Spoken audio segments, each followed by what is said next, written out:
就是他们意大利人就是这样，对于假期、对于生活就是很注重，所以你就可以跟着他们的步调，你就觉得就尽量放慢点步调，不用觉得什么事情都很赶。因为他们都要买书，他们常常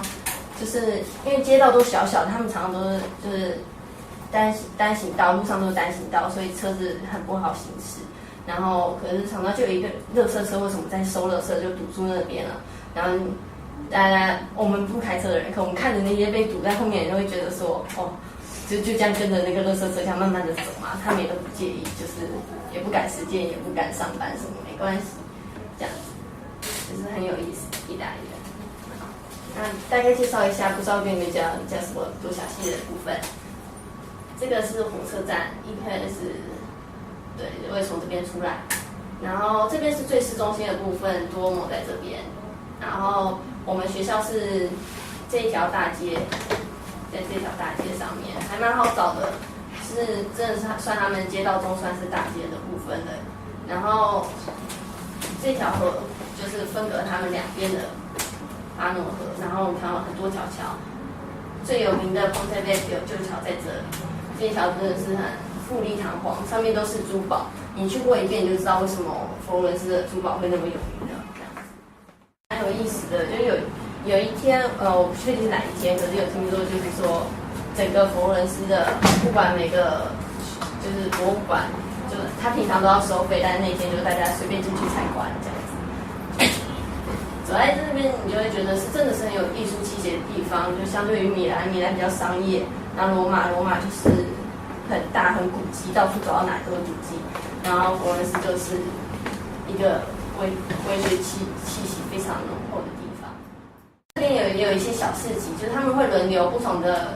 一个月中的哪一个周末，就是第一个周末是在哪边，第二个周末在哪边这样子。然后山上也有一个市集，也是一样，就是还蛮有意思的。我觉得市集真的是很值得一逛的地方，跟他们的二手店一样，他们二手店很多古董的东西，你会淘到宝，淘到你喜欢的。虽然你可能一开始有想说二手的衣服啊什么，我真的可以接受吗？但是一进去玩，你就会觉得真的是很新奇，很有意思，真的。刚开始去的最大的反应可能就是吃一顿，然后像一个意大利面，传统意大利面要8欧元，大概300多块台币左右。那你一开始吃会觉得天哪，怎么那么贵？就只能吃一道面哦，他们没有配什么东西，这样子。可是大概去了1个礼拜，大家就会习惯，就会麻痹了，就是差不多就是这样，8欧元是便宜的了这样子。然后这个牛肉包是那个佛罗伦斯还蛮有名的一个东西，就是网络上你都可以看到介绍很详细。3.5欧元算是最便宜的一个小吃类的东西，女生可以吃得饱，男生吃不饱的一个小吃这样子。对，3.5欧元它也要100多、130左右的台币这样子，就是可以感受一下这个物价的差别。就是这种会突然觉得台湾什么东西100块以内就可以吃到，就是好便宜，在里面真的是很难找到这样子。然后。那冰淇淋是我觉得就是去那边真的一定要享受的东西，应该还蛮有名的意大利冰淇淋。就是他们一开始去我会就是觉得说好像就是看不太懂啊，我常常在那个前面下面有一些介绍的名字的地方，我就常常在查单字查个半天。可是其实他们上面都会放一些小水果，就是你一看就是大概柠檬啊、草莓、洛梨什么的，你一看大家就会知道的。除非有些太特别的，你去查可能你其实也查不到，因为他们自己发明的名字或者是什么 cheese 比较专有的名字这样子。然后我觉得冰淇淋真的是看我直接来拍的照片就可以知道，就是一个接一个的冰淇淋，就是不管是夏天冬天都是有很特别的冰淇淋，像夏天会出现西瓜、哈密瓜那些，冬天看不到的，冬天就会有柿子、芝麻，你就会觉得对。很有意思，我每次看到冬天还是会跑去吃这样子，是真的是很好吃。他们的冰淇淋是很纯的，你就觉得好像真的吃到了水果在里面这样子，并不是有颗粒的那种水果，是很浓郁的这样子，就是真的很好吃。然后他们常常就是这个广场，共和广场上面常常会有一些很新奇的活动，就是我这个是一个冰淇淋的，就是突然就那个广场，共和广场讲了。Piazza della Republica，就你们可能听不太懂，可是你知道就有一个旋转木马的广场，就是很有名，你一定会注意到，它就每天几乎24小时都在那里转来转去的旋转木马广场，就常常有一些活动，然后这个活动就是突然冒出很多冰淇淋的小摊位，然后就是还是要花钱去吃，可是你就不用到处去找，因为他们的冰淇淋，我觉得好吃的店啊什么都藏在小小的巷子里面，然后就是可能不是当地人，没有人带你去，你也不会发现到。然后这个活动他们就会跑出来，这样子跟大家介绍，大家可以拿名片，可以看地点在哪里，之后去吃，就还蛮有意思的。然后，好，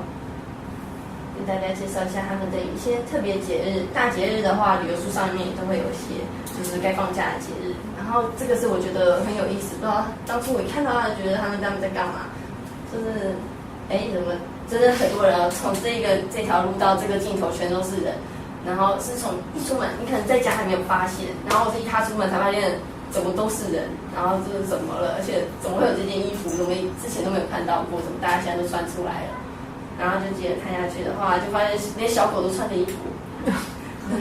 我觉得很有意思。然后再走到这边，大家就知道还有一个巴山架，就是一个慢跑的一个散步的，就是全民的运动吧，就是还蛮好玩的，就大家都很热衷，真的是很热衷，真的是从头看到尾，就是一直有人不断的冒出来，然后不知道他们从哪里来，然后就一直又不知道他们要走到哪里，而大家就是到这个广场，然后在广场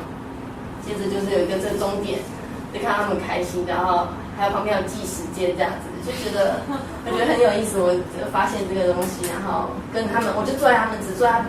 旁边观察他们，就觉得很好玩。因为像台湾如果是穿着这种颜色的衣服，可能就不是这么一回事了。就是这个是他们的最重要的节日，这个是圣约翰节。圣约翰在这里，对，被投影到了这个建筑物上面，然后是他们的守护神。就是佛罗伦斯的守护神，在6月24号这一天，圣约翰节，我觉得还蛮有意思的，因为我也是突然出去的时候，我平常都不会再特别注意这到底是什么节日，因为其实可能什么谁升天节，然后就放假了什么的，然后就发现到没有这个很重要，然后他就是在快要太阳下山的时候，就已经在桥河边，然后聚集了，然后就会发觉说。大家都带着照相机啊，然后会在等，然后好像在看什么，然后后来听到有人说会放烟火，就是大家都在猜烟火会从哪里放出来之类的，我就是觉得还蛮有意思的。接下来烟火，我只看到这全都是人，这一个小小的街道，然后塞满了人，然后大家都来看这个，就是这个晚上10点钟的时候，就是大家都还待在外面，然后在等这个烟火，然后。它会放大概40分钟吧，就是还蛮久的。我觉得，其实跟台湾很像，就是你常常在新闻上面看到或听到，但是你不见得会发生。H&M 里面啊，公车上面被扒钱包的人，我朋友身边还蛮多的例子，我没有遇到过。然后也有说，就是家里遭闯空门的，就台湾也有可能发生，可是就是看你有没有遇上就是了。就是多注意一点，就是。可能小心也是一种，就我是很谨慎的人啊，就真的是包包随时都会抓着。我们学校就是在刚刚那条大路上面，就是还蛮好找的，因为这个门很大，就是你可以看到远远有一个小人就知道了，就是很明显。相较于等下还有另外一个，这个是我们工作室的门，对，它比较小一间，反而比较不容易找。那间大门走进去就是我们的。就是总办公室，我们一开始开学就在那里面，然后，老师就是第一天就进去，可是你不要想说这整间里面进去全都是我们的学校。我一开始觉得，我刚开始去在外面看的时候，就觉得学校好像很大，因为里面好像有一个好多栋楼这样子。可是进去才发现，你要很仔细的看它的有一个告示牌，说就是学校的进去一部分往左边走到底。然后走到底上去才是我们学校，然后里面还有餐厅，有别所学校，有住宅，什么都有，可能就是没有操场。然后有同学问我说：“你怎么没有运动啊？有没有操场什么的？”其实我们学校没有，就是一间小小的工作室，不管是设计部还是工作室，都是小小间的，大概一堂课容纳个10几20人就是极限了这样子。可是很设备很不错的地方。我们课表上面，我们课表老师一开始会发，然后就是我们是一开始进去，然后坐在一个地方，大家一起听，然后会叫到你的名字，每个人有不同颜色的资料夹，就是代表你的课程的不同。然后你会看里面有一些简章，有一些学生证，还有课表。课表的话，我们是一个月一个月的发，就是不是说就一学期都是固定，就是什么时候要上课，每个月都会更新，有些不同，所以都要自己要多注意一下。课表的上面还会看到说有一些珠宝展的资讯，就是我们2月底的时候，就是2月的时候。有一个在德国的珠宝展，我们同学几乎都会去参加。学校也就是给3、5天的时间，就是那段时间都不用上课，然后你要去不去，你要去几天都可以，不是大家就是集体一起去，老师带着去，是要去的，然后自己聚集好同学，然后一起买机票、订房间，然后个别去的，就是很自主的，然后你也是要很独立的自己去完成这件事情，并不是都是由学校带你的。我们就觉得一开始觉得还蛮有意思的，就是一开始这样飞德国去看一个展，然后展里面不能拍照，就是他会给你一个，因为你有学校的一个号码，他会就是再刷一遍，然后就给你一个可以入场证，这样子带着，然后就去参观，就是到处看看，很大的都走不完。然后佛伦斯附近也有一个，也是比较小的，可是学校也会说那几天假日，你们有兴趣你就去跟柜台讲，然后柜台也会给你帮你办那个证，参观证，免费进去参观，不然要收钱这样子。就是很多资讯，课表下面小小的都会写，或者写说你要在哪上课，你要就一开始不知道的话，老师会给你。一开始不是那么难的，这已经算是进阶版本比较难的。一开始是，可是类似都是这样，从这个开始，然后从3视图开始，然后你要进阶自己完成这个立体的部分。3视图，老师一开始都会给这个像这种，就只是这样而已。然后你接着就要自己去把细节部分完成。一开始是从几何图形开始，三角形、方形。老师摆一些东西在桌上，然后你自己看着就开始画，没有规定你说长宽高会怎么样，不是特别就是一定要怎么样的，是你要自己去，他是让你去想，就是你要怎么摆，然后它要多长，那你旁边的那个东西应该是怎么样，才不会就是感觉跟它上面就怪怪的了这样子。然后画完这一部分是你要完完全全自己去想的，就是它到底为什么会变成这样子。然后需要利用什么东西把它变成这个样子？从很简单的几何图形开始，慢慢变成有一些圆形挖空，然后变成爱心挖空，然后或者是各式各样的不规则图形，就是难度真的是会越来越难。这样老师的课这样，接着就会进阶到就是戒指也是这样子，从这样的来的，就是这堂课比较辛苦一点。因为我们是星期二我们一堂课大概都是4个小时，早上跟下午而已，就2堂课而已。早上9点开始到1点，然后2点开始到6点，就是上午跟下午。这堂课是一整天都是他的课，然后你光是想，可能想这一半部就是早上，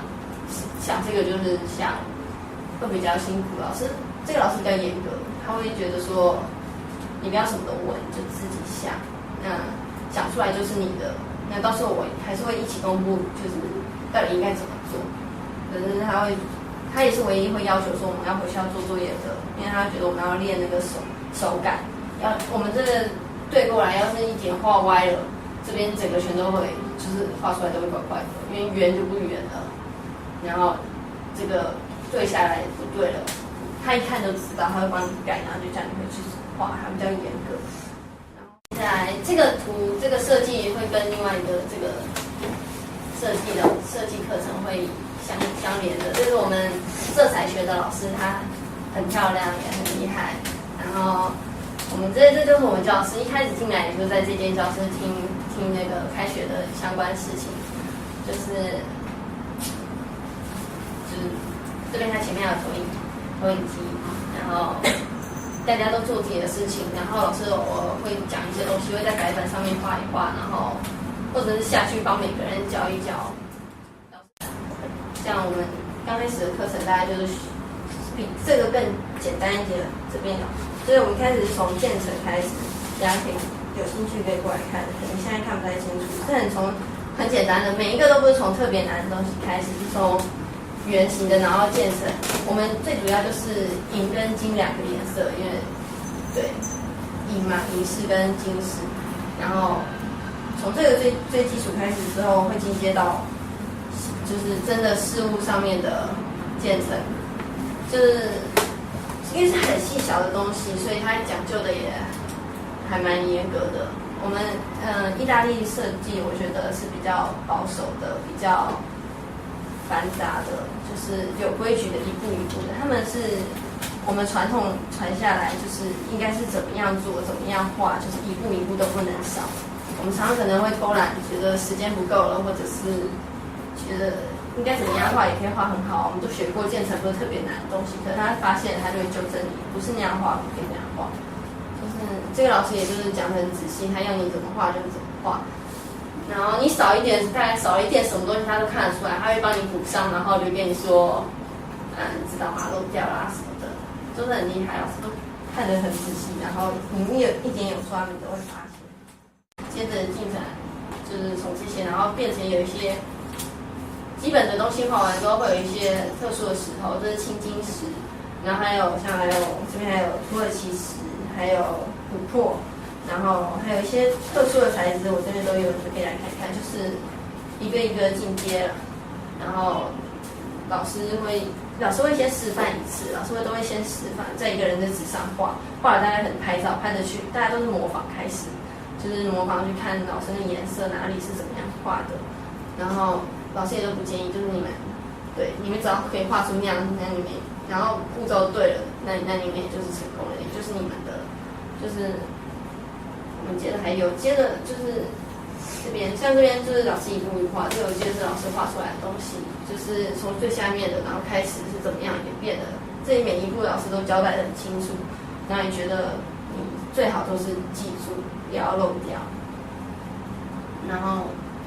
如果你有漏掉，他还是会再教你一次，还是会再画给你看。这个是完成，应该就像这样子。然后。接着最后就是给进展到这个地方，就是当你把各个钻石什么东西都学完之后，你就可以融合每个东西到这个上面。这个是我画的啦，这边也可以看，就是老师会修的还蛮仔细的，就是我的像这个建成的部分，我觉得每一个作品几乎都被老师修一点，因为这个真的还蛮难画的，每一个金属因为。不同的材质，它光打下来会形成的线条会不一样。然后像我们这边就有老师会搭配的纸张上的练习，会先从这里开始，就是告诉你说它应该是有什么样的规则才对，然后要你先试着从纸上画看，你画对了，你才能变成到那个上色彩去这样画。就是这个也是老师都是有做笔记有教的，老师都有搭配，你可以来看看，就是他们。是怎么样做笔记，怎么样的发给我们这些讲义。我刚刚也有之前那个设计课老师的一些东西，就是会看得出来他们的真的练的手感都已经是很厉害的了。那我们画的不够，我们的圆就不够圆或怎么样，就是他们都知道，就会叫你回去多练习什么的。就是我觉得珠宝设计就是一个讲求耐心的东西，你。同学之间，你就可以看得出来。我们观察班上这一些同学，就是大家有些也不是都是学设计出来，我们有从建筑设计，然后就转到学珠宝，然后或者是有一些有的没的，然后也就跑来念。可是我们到时候学的最好的是有办法从头到尾就是坐在那边画完这些东西的人。那可能画到最后几课的时候，你就开始觉得已经很累，眼睛很酸。手也很酸，就是已经没有耐心再做下去、画下去的话，老师不会特别说你，老师也看得出来。可是能够这样子画到最后的同学，就是我们作品做到最后，他是会是最快、技巧最好，然后老师觉得就是最认可的。是一个比较额外的课程，一个小型课程 ，CAD 是电脑设计，那就可以看到教室也很小，就只有7、8台电脑而已。然后也是刚刚我们那位色彩学老师在上课，然后每人有一台电脑可以操作。可是刚刚那些设计的课程的位置是固定的，这个位置比较固定，因为是比较大家就是有一堂没一堂的上啊，或者是觉得对电脑设计没有特别在意的人，那可能就不上了。然后老师是用投影到墙壁上的方式这样教我们的，因为他会操作一台电脑，然后就这样教我们。然后完成图片大概就像这样，就是完成度很高，老师也会讲究。然后电脑设计的好处就是你可以运用那个程式转每个方向去看它应该是怎么样。如果你直接画在画上面的话，那个角度应该是怎么样才对？你可以试着，就是你把你想要的东西先用电脑设计出来，然后调你要的角度印下来之后再去画。老师说这也是可以的，就是每一种设计家就是设计师可以选择的。那这个比较简单带过。现在是工作室的部分，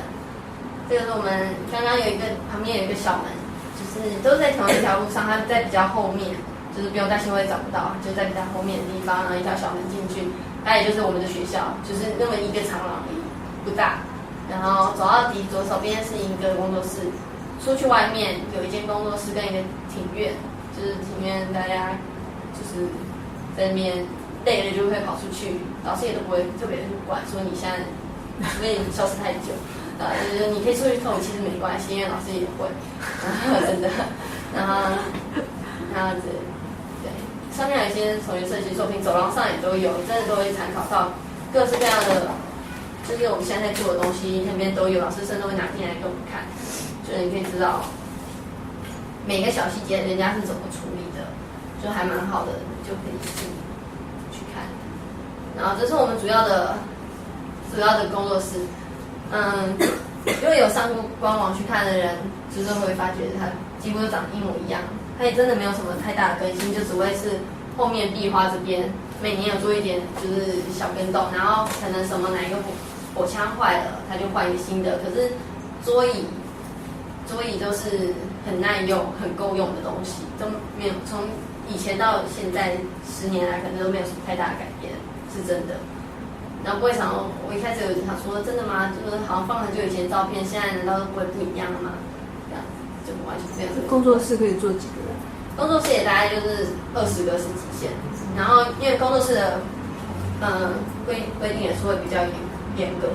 然后如果你看到不是你的课，但是有空位，你可以问老师，然后就坐进去做你的东西。因为大家都因为这个也是很花时间，然后你的火啊什么的烧啊焊接是只能在这个工作室完成，你不能带回家去做，带回家去干嘛？所以大家都会很利用时间，就是能尽量来就尽量来。剩下的可能就是明年的事情，明年还有比较深入的镶嵌是比较难的，我们要把这个工作室的都学好了，才能去学的东西。然后像刚刚说的法兰石类的东西也是，就是明年他不让我摆到明年去上的，就是大家等一下会大概介绍。然后这个是我们另外一个工作室，就是从这边走出来到后面，从这边出来就是一个小小的工作室，它在这边是用来敲敲打打用的，就是可以看得出来，就是真的就是长这样子，然后就小小的都小小的，可是器具很充裕，就是你都可以在书上在什么都可以发现到我们学校该有的都有。然后只是你有没有去问老师可不可以试着这样用啊？老师有没有教，然后你会不会用到这样子？一开始我们都是做这个最小的戒指，每个人挑一个石头，然后就开始做一个小戒指。然后老师会先示范一次，从头到尾示范一次，然后你开始做好了，你就问老师，老师再帮你调，帮你干嘛？然后做完的可能有一个同学做完，老师就会开始讲下一个，老师就会发一个奖励，然后讲下一个我接下来要你们做什么东西。下一个是耳环完是项链，再来胸针，就是老师有一定的进度，然后但是就是不会要求说你这学期应该要全部都做完，是你能做到哪里，你的东西应该要细致到什么程度，你自己决定。这个是个人的工作室，就是座位，就刚刚那一大排中，然后一开始你就会自己去选一个，还蛮好的，你就会有一种就是你的工作的地方，你这一年就是坐在这边，就是打拼你的东西，然后会有一个工作服，上面会有一个工作服跟一个很专业的字典。然后就说你开学前不用先买齐，我们上第一堂课老师就开始介绍这些东西，全部摆出来，然后就是你有什么东西，你已经有什么东西了，或者你应该要买什么东西，什么东西其实不用买，他会讲，然后讲你可能下一次就是再带来确认每个都打勾了，老师确认你 OK 了，然后你就开始做，就是不急，一开始不用说我好像什么东西都应该要带到这样子，没有，可能对。一开始是讲解这些，然后这就每个这些小东西都在这本字典里面有，是很专业的。然后它里面会写说是用来干嘛的，适合用来敲什么，因为有分材质，就是写的很详细。可是一般人其实不太会去用到它，真的是真的，因为都会直接凭经验，你听久了就知道这个东西可以敲，那个东西不能敲。就老师会分说，你既然这一面你已经决定要敲什么材质，那你就写上去。不可以说就是混着用，因为这样对你的作品也不好，对那个戏剧的那个寿命也不好。然后，那刚刚那边的仔细一部分啊，我们工具箱很重，而且价值昂贵，我们把那全部的材料买齐，它也要花1000欧，大概是3万4万台币吧。就是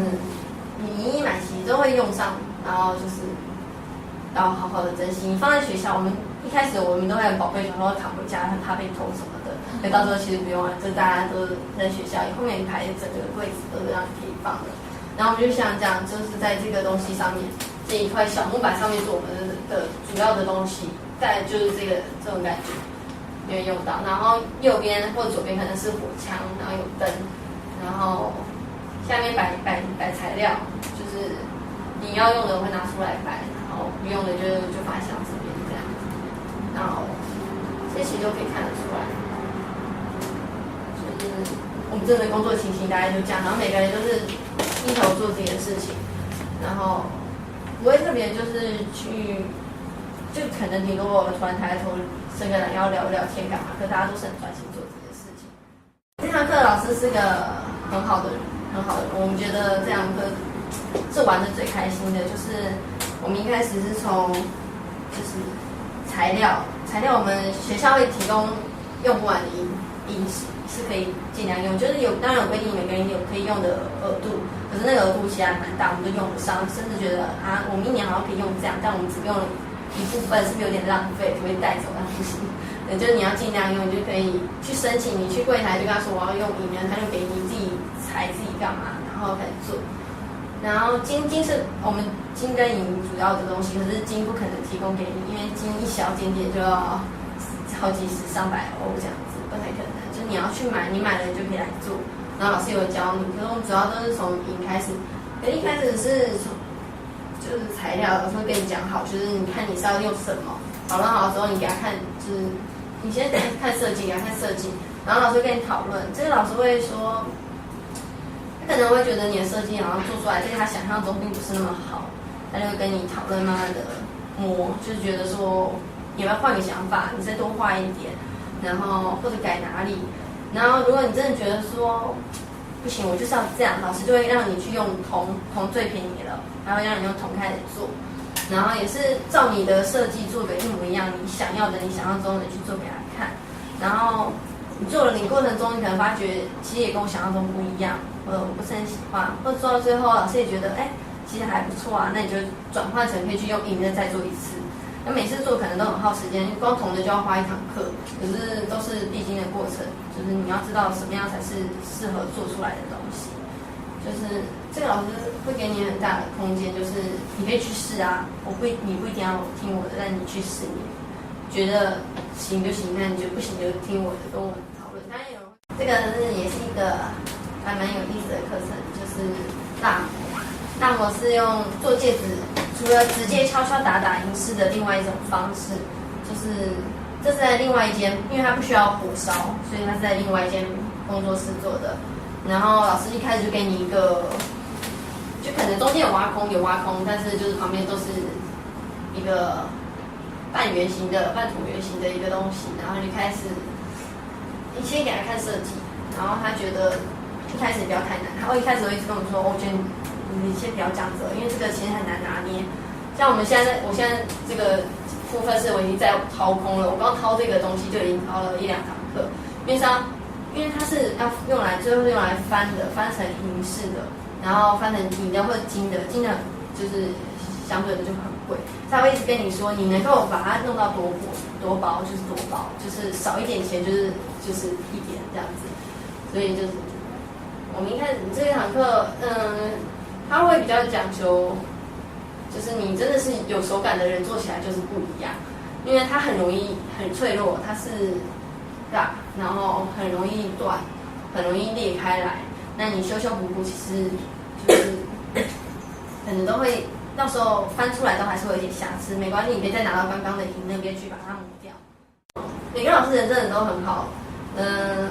也很有自己的想法，然后上课就是感觉就是都是很快乐的很欢乐，因为同学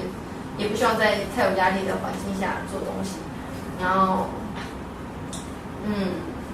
问一下，我那教蜡模老师啊，是只有一个？对，一个男老师，可是他的设计也蛮强的，他很有意思，他会觉得说，不好意思，他会觉得说不该来教大模啊，大模并不是他最擅长的可是这个学校里面每个老师都已经很厉害了。就是做这些部分的已经够厉害，然后他也插不上去，然后他就跑来教拉货了。他也是跟我们讲过这种事情，然后就是哦，他设计真的还蛮厉害。我们一开始去的时候我旁边一个朋友画一个东西，觉得太过复杂，老师觉得你一开始不应该做到这样的地步，老师就帮你改了一点，就随手改了一点，然后就是还蛮厉害，看得出来就是他改的方向是你会想要的。然后对这个老师，是一个男老师，就是可以跟他讨论设计。他有说就是设计的事情你可以来问我不一定要去问你，因为他知道我们另外一个设计老师很可怕严厉，就说他人很好都笑笑的，然后你们就是有事情就去找他，这样没关系。对，然后接下来这个也是一个中间的插曲，就是一个大概只剩2-3个礼拜的，就是6堂课、8堂课左右的一个雕刻课。然后这也是这很辛苦，因为它就是一个刀子，一个这样的刀子，这个锉刀，然后就放在钉在一个面板上，然后就开始刻这些花花草草 A B C D， 从这些开始练，然后并不是很好掌握，因为你一定要撑住，一定要施力，然后常常一过头就往另外一端戳下去了，那女同学就会哭啊。这老师是一个老师傅，他人非常的好，他也不会讲英文。可他会一直鼓励你，你知道他在讲意大利文，跟他鼓励你，就是他很正面说没关系，我们慢慢来，然后受伤了，你不要跑去冲水，因为水里面可能有细菌，你就拿了卫生纸压住呢，就来找我，会给你 OK 绷这样子。因为老师说这个情形发生过很多次，我们同学就因为受伤，就是司空见惯的事情，就是因为这堂课觉得手好像怎么会就是烂成这个样子这样，可是会很有成就感，因为就是老师会一直鼓励你，然后圆特别难割，我就常常可以看到圆都凸出来或干嘛，这圆的部分就是每一个图形都会练习到一个圆，然后老师也就会再教你一遍又一遍的教你，然后看到同学后来，因为我们只上8堂课还不够多，所以没有做到最后很精细的部分，他最后是到戒指上面去做雕刻，然后也有同学拿那个打火机，钢的还是铁的打火机什么的就可以割的，然后去问他我们上面设计在那边割，老师也说 OK 啊，可以，我们可以试试看，就是一个很不错的老师。然后到戒指上面割的话是后面就是后面1-2个月他可能才会开始让你做的，也可能看同学的。我们那时候只有看到一些同学专门在跟他练到很后面才变成在戒指上面割，就是也知道是一件很不容易的事情。本来我一开始看这个，我会觉得说这并不是我想要的，因为其实有很多同学在这上面割出了建筑物来，就割出了佛罗伦斯的什么大教堂啊什么的，然后我就觉得其实我好像不是追求这种的，我真的会喜欢啊。然后没想到后来看到同学在割戒指，就是雕刻戒指的时候，就会觉得那真的是很厉害的一个设计的方法。然后老师又那么厉害，老师他已经做了很多年一个老师傅，然后大家那么有耐心，就一直笑笑的。然后，对这个老师也是非常好，就是他会，平常都会，就是老师觉得说，哦，不要再讲话了好吗？就是对什么的，然后开心的，就是带着他说他老婆做的饼干啊什么的，然后就来请大家吃，我们就觉得其实还蛮欢乐的，因为这堂课不然其实真的是会觉得说很折磨嘛，就是也在花好几个小时在刻这个东西，然后可是老师是一个就是那么乐观的人，那你就会觉得这堂课玩下来的话也会很有意义。